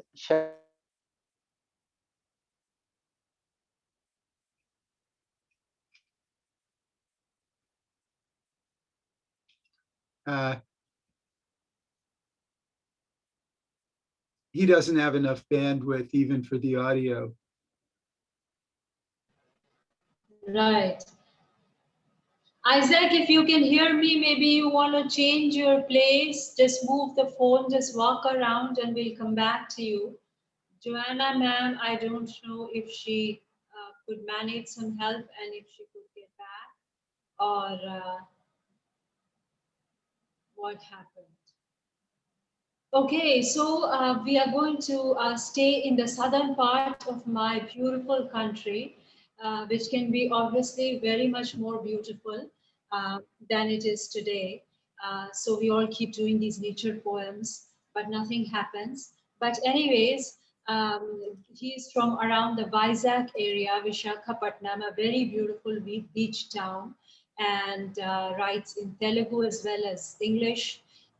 He is just, he's a judge in so many events on Facebook, and he's a very active poet participating in these live events in Latin America, in so many countries. His poems are so loved in Mexico, and also in, I think, Europe, right? Serbia and so many parts. So he has been in these open mic events all over the world where, you know, so many of us are just trying to hop in. So warm welcome to you, Prasanna Kkumar, and a great poet and a great friend of mine. So warm welcome. And what is the poem that she does today? Thank you, ma'am, for the wonderful, introduction. I must I related in was the kind of introduction, and let me quickly greet you all wonderful poets out here. I mean, Eden ma'am, she's my long time, known admirer, and Tom, Angie, Xanthi, hi ma'am, Don, Annie, David, and everyone out there, and Xanthi ma'am, Anna ma'am. And my favorite subject is basically feminism. I write, I go out of my way to write, the bold way, to showcase, the kind, to present females, I mean women in general. So here it goes. As I walk into the raging waves, don't you people take me as a woman in distress who is dunking in the waters to take her life. Rather, have your eyes on me and watch carefully. I'm lashing out expletives on current of absent tides, saying, bugger off, you filthy scoundrel. Don't you ever think of coming in my way. When I'm wading through the sea of stress to make a rendezvous with success. So this is a short poem, Yeah, I finished my reading. Shall I go ahead with second poem?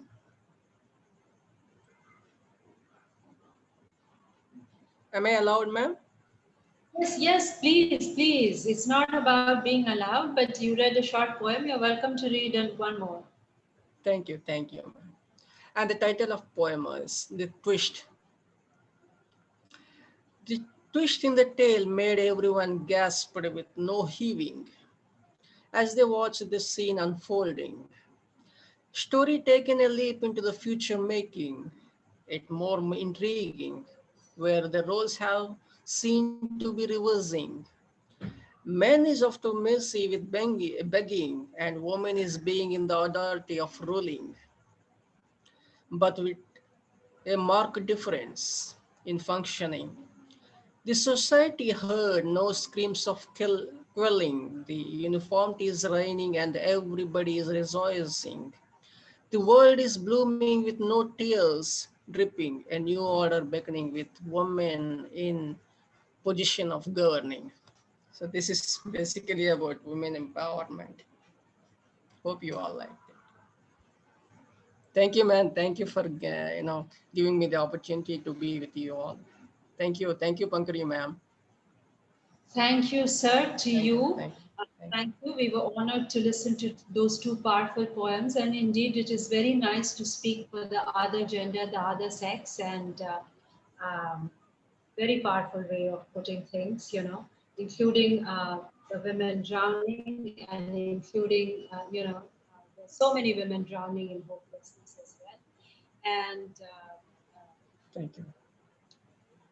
About being choked up, about being suffocated, and about the power equations. Thank you so much, Prasanna Kkumar. pleasure and honor to have you with us. And I think that I am now going to call upon our co-host of the evening, Don Krieger.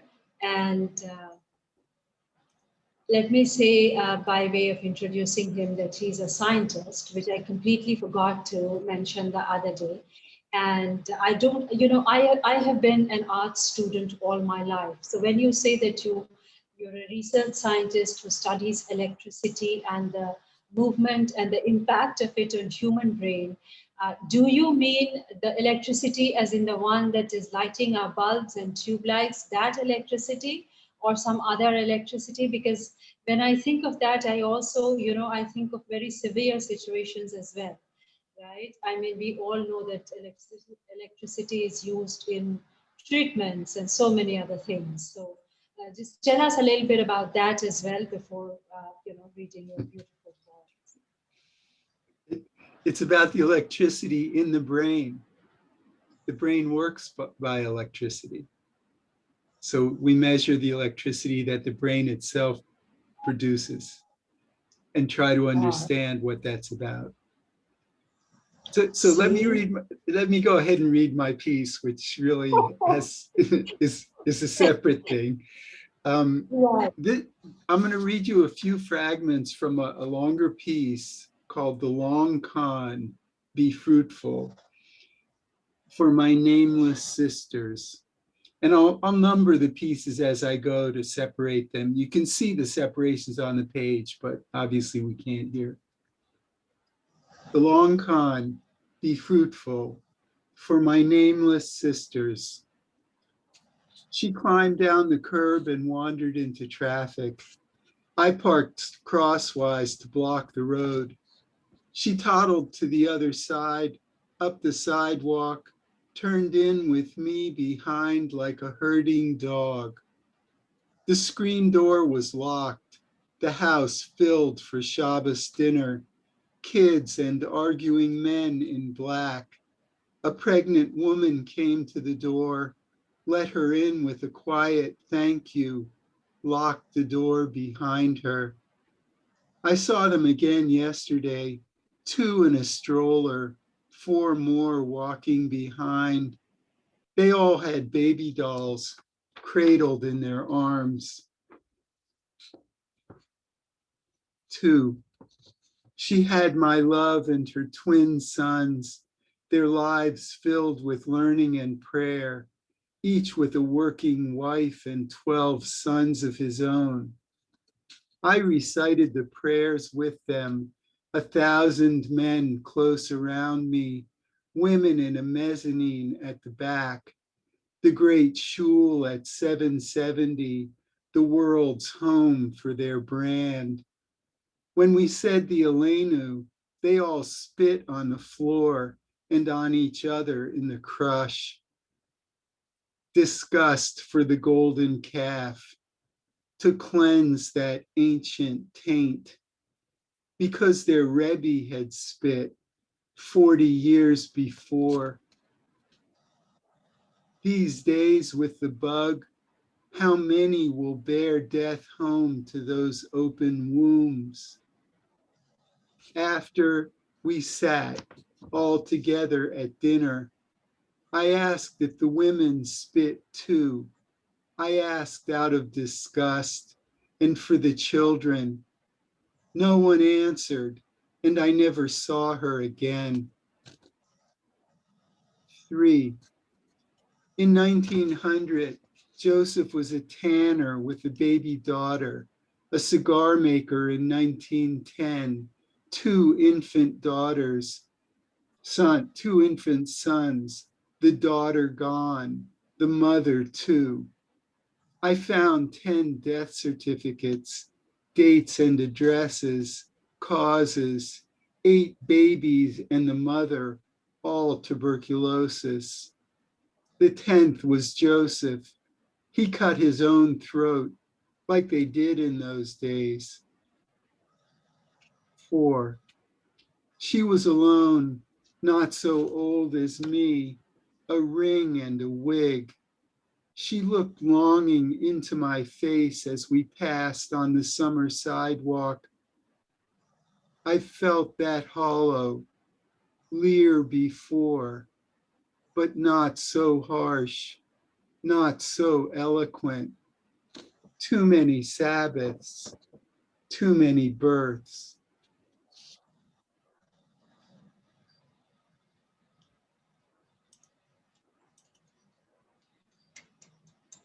Wonderful.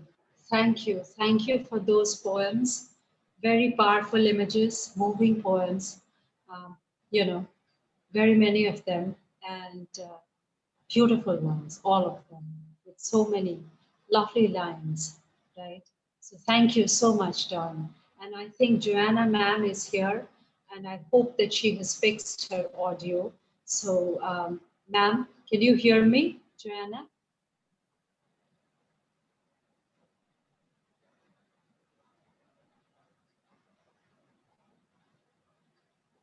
I don't think she can hear me. Is there anybody else whom I have missed?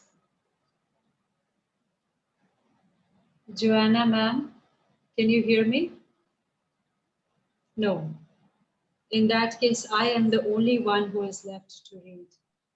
Can somebody call Johanna ma'am and, you know, just ask her?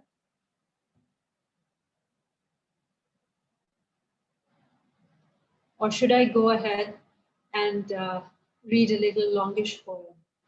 Will that be okay?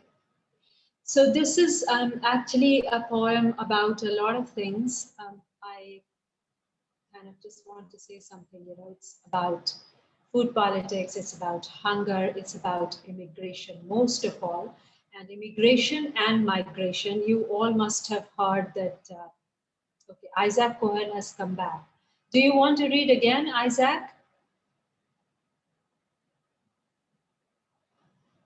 No. Okay. So this is a poem, you know, that talks about basically the pain of maybe migrant labor, if you will, also, and it could also be somebody trapped in a long immigration line.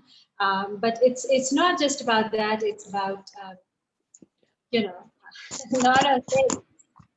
Just add a pin, you know, just for a few projects abroad. So. I'm going to be just brave and read this, okay? So it could also be being trapped in a room in a lockdown with so many things just going on, right? So it's called That Poem. It's a feminist take on, you know, a lot of things going on. So I hope you will like it. That poem will have to be written elsewhere and on another day. Although she very much wanted to write it in that lounge of that restaurant. It was an all-day buffet, actually, and spoke to her current hunger very loudly. Spoke of her current status of an emaciated, devastated immigration warrior, a status she had described, narrated to the lady posing as a landlady very aptly, as precisely as there were words around and available. And was heartbroken again as the lady subletting the apartment had so calmly picked up all of these brochures and coupons of restaurants and all other food chains with pictures of what was called fast food, not even crawling towards her, all opportunities coming so slow. She feared she will die before redemption, will never be able to walk to that counter that will say you've been hired, will say it in valid paperwork while the lady spreading the coupons on all purchases talked of how the buffet was actually quite average, not too great, but all right. She found herself lapsing into that silence which forbade all responses, not being able to leave that zone of lonely silence, not being able to reach out till across, fenced in, barricaded, and building more, to never break out of the zone, to never break through, but the current stalemate.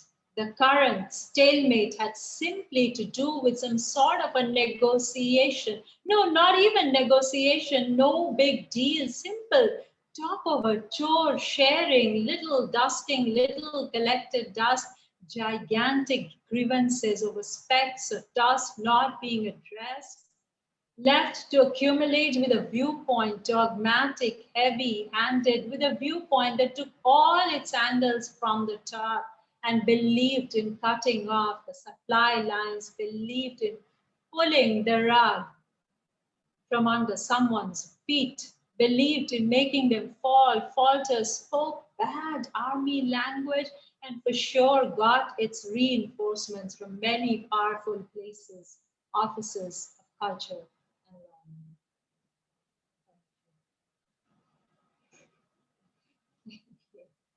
Thanks. Thank you. I was on a visa awaiting status for a long, long time in Canada. I'm staring in because David is here, and it's nicer, right? I mean, it's and you know, I wanted to read this especially because when the COVID lockdown started, I think the first thing that hit India was the unemployment of the migrant force, and then there was this great march of the migrant force, and you know, it was hunger that was basically the headline. So it's about that and being fired and not being able to work and not being able to be hired. So thank you so much. Thank you for this lovely evening. Thank you for coming and making this happen. I just want to share with everybody that 18th is my birthday, so I wanted to have a little get together, you know, before that, and just sort of, you know, get that feel of warmth and friendship. So thank you, very big thanks to all of you for taking your time out. Thank you. Pankhuri, before you sign out, Johanna has sent me her poem. So if you don't mind, all of you, I will lend her my voice for tonight. Yes, please, please. The Silent Woman by Johanna Devadayavu. The Silent Woman. After that auspicious day, after all the ceremonious display, she becomes someone's possession. She finds herself within a new dimension, slowly adjusting, observing. She gives her best to be pleasing, serving everyone in the new surrounding. Her efforts are astounding, her lips ever smiling, silent, in a climate ambivalent. She starts her new life as someone's wife, with great expectation, loving with pure dedication, her feelings soft and tender. She cares in total surrender. Days, weeks, years pass. Alas, her pain and sorrows amass. Often she'd cry with a smile, or sit in silence for a while, as her heart would scream. Happy she would seem, with her smiling face, of pain not a trace. Look deep into her eyes. You'll know whether she smiles or cries. Give her that little extra attention to diffuse her tension. She deserves your gentle care. The resonance will be fair. The silent woman with her smiling face, embrace her with care and grace. Thank you. Okay, thanks. Very powerful poem, and thank you so much, Xanthi, for reading it, and thank you to Johanna for sending it. It's such a beautiful poem. I mean, it's a powerful, moving poem, right? And yeah, what a tribute to womanhood. Thank you so much. And I just remembered that I had said that we will come back to Poonam for her COVID poem. So please go ahead. Poonam, ma'am.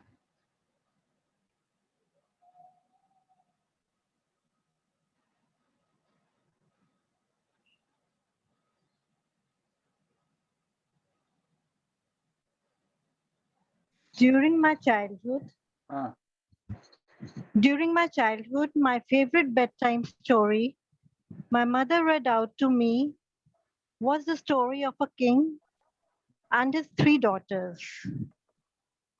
During my childhood, the favorite bedtime story my mother read out to me was the story of a king and his 3 daughters, whom he decided to test how much did they love him. One said diamond, the other gold, salt, the youngest told. And the story moved. After the story, I checked with mom. How much did she love me? Her answer was always the same. I was the breath in her life. I was too young to understand. Gradually, I grew young and matured. The answer to my question remained the same. During the second COVID wave, our desperate search for bed and oxygen went in vain. Mom died in my arms in front of the hospital, gasping for breath. You lied, Mom. You lied. You lied to me all your life. If I had been your breath, you would have never died. Thank you so much. Thank you. Okay, I'm going to cry. That's a very moving poem, right? It's just very moving. It's been really bad in India for oxygen. It's been really bad in India, the second wave.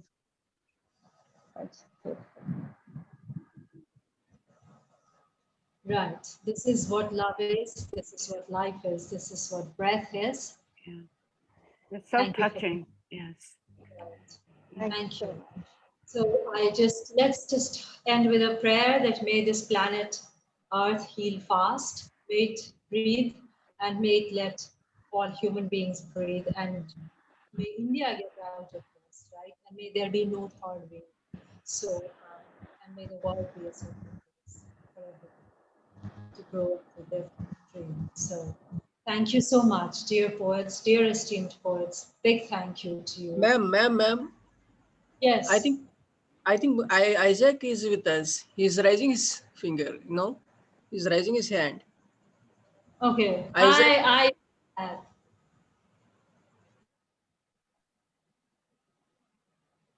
You need to unmute yourself. Yes.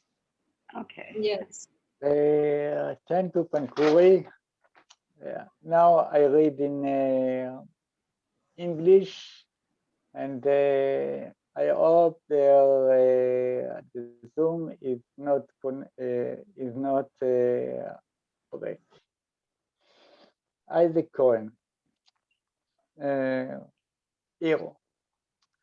Professor Fuhrman, the manager of the National Hospital, said to the veteran nurse, Miss Smith,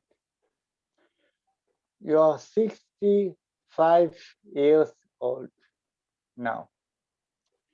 Age is one of the risk factors of infection with corona. Stay at home. We pay you all salary with social provision, and come back when the epidemic is over." Dear Phil, I'm not a nurse in starting. I had 45 years of experience. I was third generation of family nurse. My grandmother was a nurse in World War I. My mother was a nurse in the World War II.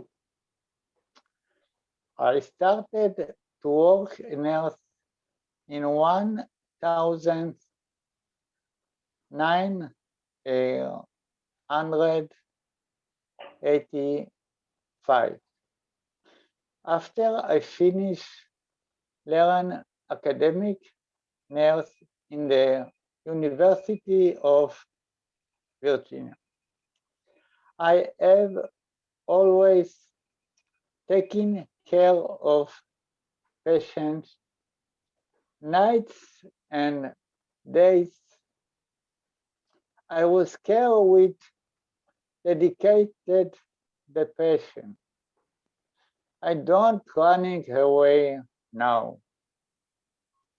Miss Smith kept working nights and days with dedication. Professor Fuhrman left his hand. You beat me. Keep working. Miss Smith still works in the hospital. Make a test blood saturation, Matos test care, and all the tests and care coronavirus. One night, when she cared for a sick patient, he caught and she was infected by the virus. Miss Smith became sick. She fought with the corona and failed. Her last words were, Florence Nightingale, I have kept my nurse out. Thank you, Isaac Cohen, Israel. Thank you so much, Isaac. That's a very moving poem. Thank you so much. Very touching, moving, and powerful. Thank you, and I thank the signals as well to enable us to listen to it. So thank you all. I think that we had a very meaningful. Thank you. To have you all. Thank you so much.